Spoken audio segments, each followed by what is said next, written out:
Welcome to the Dark Nook Monster Shop. Today, I'm making a monster, because that's what I do.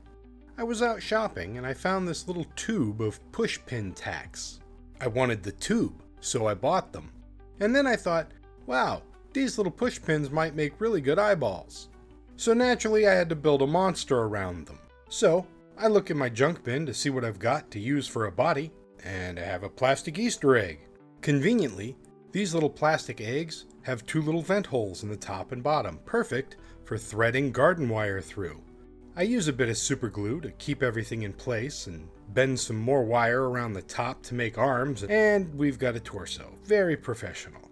I hot glue everything in place, then glue a foam ball onto the top loop for a head, and once that's balanced and in a position I like, I glob in a bunch more hot glue to keep it in place, and then I press in the tacks where I want the eyes to go. You gotta push them in good to make a nice little dent for the next step. I take the hot tip of the glue gun and melt holes where the dents are in the foam ball. I make the holes just a little wider than the tacks are, so now they sit recessed in the sockets. Creepy looking, right? But just wait. Next, I melt in the mouth with the hot glue gun. Something between a grin and a growl. Then, I wrap the body in foil and glue down any bits that are sticking up. At this point, I consider doing as little as possible to this face from this point forward. I really kinda it's like a creepypasta meme face. Once all the foil was in place for the body, I set it aside and made a batch of tiny pointed teeth out of yellow polymer clay. I wanted some reasonable sized teeth, not big goofy cartoon fangs like usual. I baked them for 15 minutes at 275 degrees Fahrenheit, let them cool, and now I've got a whole little pile of pokey bites. Next, I hot glued some extra wire to the feet to help with standing. I prefer my monsters to be freestanding. Display bases are fine, but I like the option of displaying it anywhere, like tucked behind the towels, or in the medicine cabinet, where monsters belong. Now, I crack open a tub of foam clay. I keep trying this trick with yarn for veins, and it looks really cool, but it only seems to work if it's the top layer of clay and I don't really paint it. I need to play with it a little bit more to get it down right, but I think once I've really got it worked in, it's going to look really cool. And right now, the veins, they really don't look how I want them to, so I just started building over them with a neck and a jaw to see where it went. I added some brows and filled in around the eyes, then started poking in the teeth. I used a perfectly reasonable number of teeth. I even had some left over. But now he's starting to remind me of one of those little dudes from The Gate. They've got that primate look, but with really human noses and lips, and I didn't want to be too derivative, so I kind of steered away from that and decided to give him some Piggy features like a nose and eventually some hooves, but we'll get to that later. After a little drying time, I moved on to the arms. Now I want this guy to be a thick neck, with little arms and legs. I want him to look like a bodybuilder who kept skipping leg day. Also, this is just the first layer, so it's just basic shape and coverage. I'll add another layer for more details later. I also added a belly, but nothing crazy. He's not out of shape, he's just a little older, okay? I originally made him some opposable toe, monkey hand, feet things, but then I scrapped the idea and decided to make hooves instead, so there's no real point in showing you the whole monkey foot process. Instead, watch me make a bunch of little fingers. Not that little finger. These little fingers. I pre-make some fingers. But wait a minute. When you think about it, can you really pre-make anything? I mean, when you're making it is when you're making it. You can't make it before you made it. But then if it's already made, it's pre-made. So you can't pre-make it, even though as soon as you make it, it is pre-made. What am I even doing? Is this even real? This is the opposite of dry brushing. It's wet brushing. When that's dry, it's time for the rest of the hands. I glob on some new wet foam clay for the palms and rough out a hand shape. Then I poke in a few holes where the fingers will go. Next, you guessed it, I push those little pre-made fingers into the holes. Then, I shape and smooth around them to blend them into the hand. These are pretty simple hands. If I wanted to get fancy, I could make each finger in segments, and then use the foam clay as the knuckle to attach each segment together. It would be really complicated, but it would look that much cooler. Now let me know in the comments if you'd like to see me do that sort of thing with more complicated builds and a little more in-depth study into some of the materials and the things that you can do with them. For now, I'm keeping it simple. These pre-made fingers can be easily posed, and it looks good enough for a basic monster hand without an armature. Just foam clay, cheap and simple. And then I do the same thing on the other hand. Now, do you actually like seeing me do the same thing over again because it's a one hand and then the next hand, or one foot and then the next foot? Or should I just show one of them and then move on? I don't want it to be too boring or repetitive, so hey, let me know in the comments what you think. Pro tip, always make extra fingers. Next, I add globs of clay to bulk up the arms and shoulders and neck. I wasn't sure if I wanted to make muscly boils or boily muscles, so I guess it's somewhere in between. I add little ears and then build up his back with a spine lump.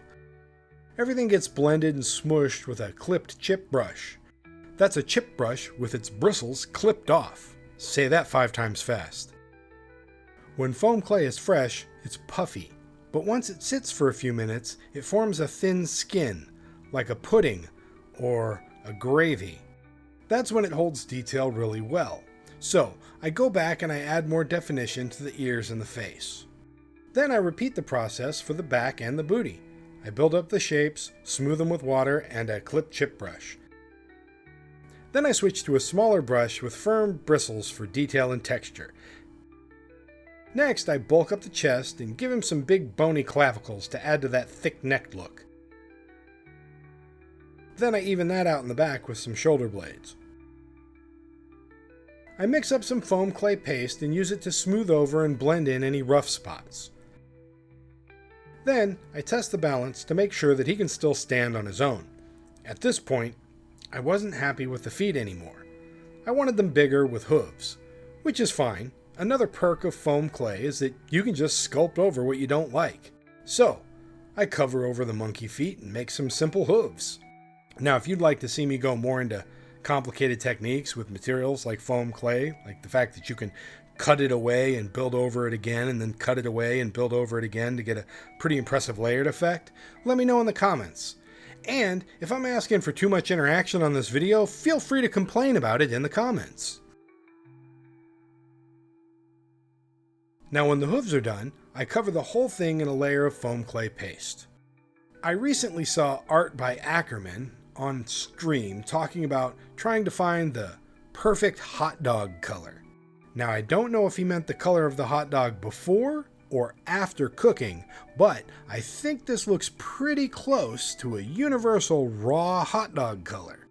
And when it dries, it darkens to a nice fried bologna. Where are my latchkey kids in the house? I add a brick red wash to the mouth, eyes, and low points.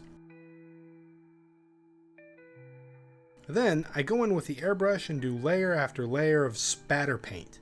Splatters of flesh tones and splatters of red and browns in little dots.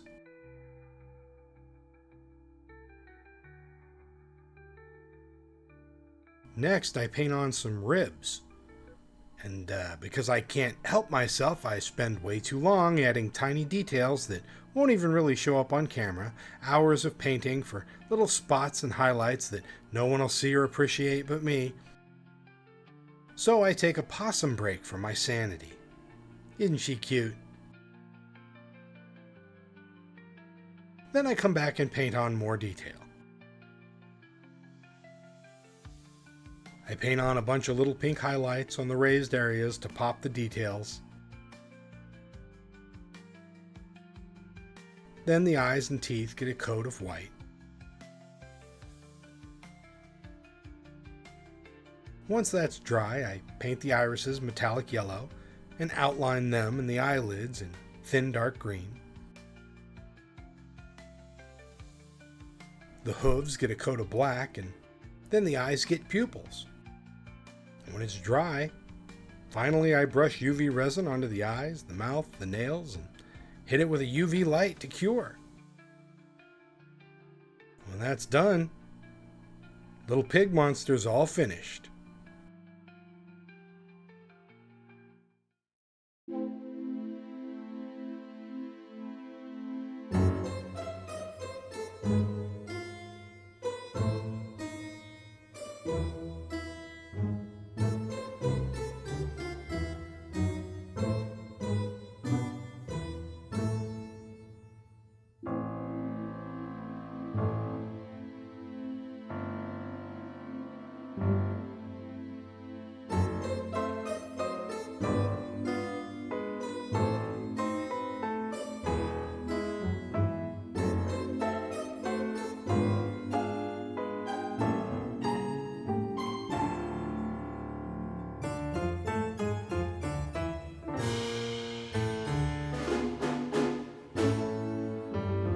Thanks for checking out my video.